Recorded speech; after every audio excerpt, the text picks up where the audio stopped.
Can you get a conviction with a kid this young? Well, listen, it is so sad in so many ways that we're even talking about the fact that a 12-year-old has been charged with first-degree murder. Charges first-degree murder, the lesser included of second-degree murder, conspiracy to commit murder, unlawful possession of a handgun under the age of 19. And we know that this individual's connected to at least 3 other incidents, some of which you referred to tonight already.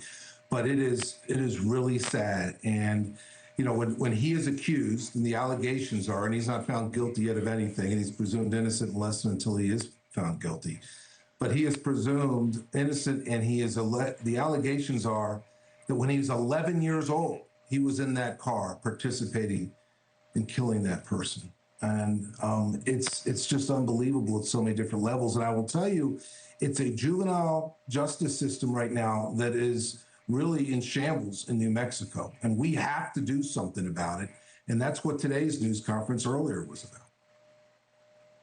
Do you expect a battle? And I'll suggest 2 fronts. Number 1, competency, which for anybody who walks into a court of law, it means you understand the charges against you and you can help in your defense. I don't know if a kid that age can. Do you expect a challenge on that front? And do you expect a challenge on the front that he's being charged as a 12-year-old with a crime that was committed allegedly when he was 11? Well, competency's already been raised. I expect 3 to 4 months we'll get back a competency report. Obviously, it's the same factors that are analyzed when you're dealing with adult competency, for example. It's whether or not they're able to assist in their defense, and certainly that is something that we expected to be raised. It has been raised. He is still being detained currently. I'm not going to disclose where, perhaps, but he is being detained. And competency is an issue. Once we get a report back, we'll go from there. If he is deemed to be competent, then we will take him through the entire system and prosecute him. Now, because he is a 12-year-old, we are not allowed to charge him as an adult in the sense that we've charged him as a juvenile offender for a youthful offense. And so just like the other individual you mentioned earlier, the most he's going to face if he's convicted is up to 21. And then he's out. Oof. I keep thinking of, well, I don't know. I've got these scenarios in my head. I'm imagining what this kid looks like.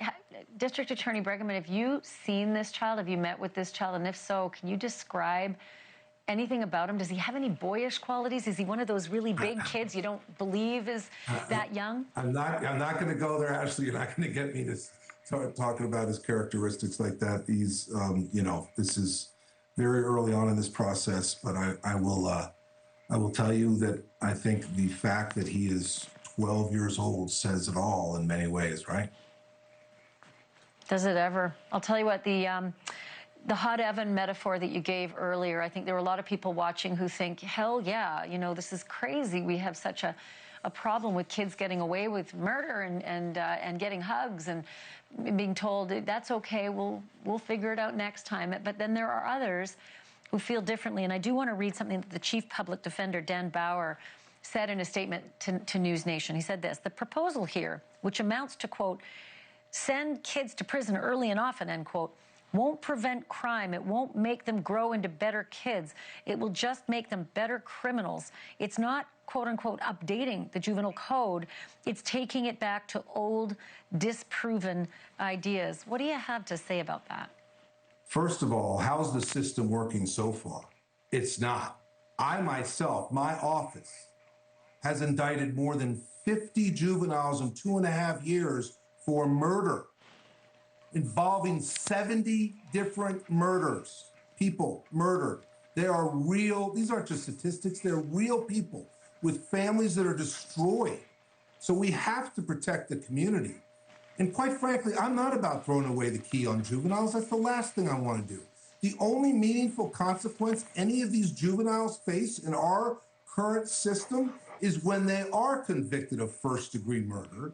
And some of them, if they're over the age of 14, will end up doing decades after decades in prison. We didn't do the person they killed any favors then, and we certainly didn't do the kid any favors when he first stole his car. And instead of giving them some consequence so they learn you should not violate the laws and norms of our community. Thank you for watching. Subscribe below and download our NewsNation app right now on your phone, and you will get fact-based, unbiased news for all Americans.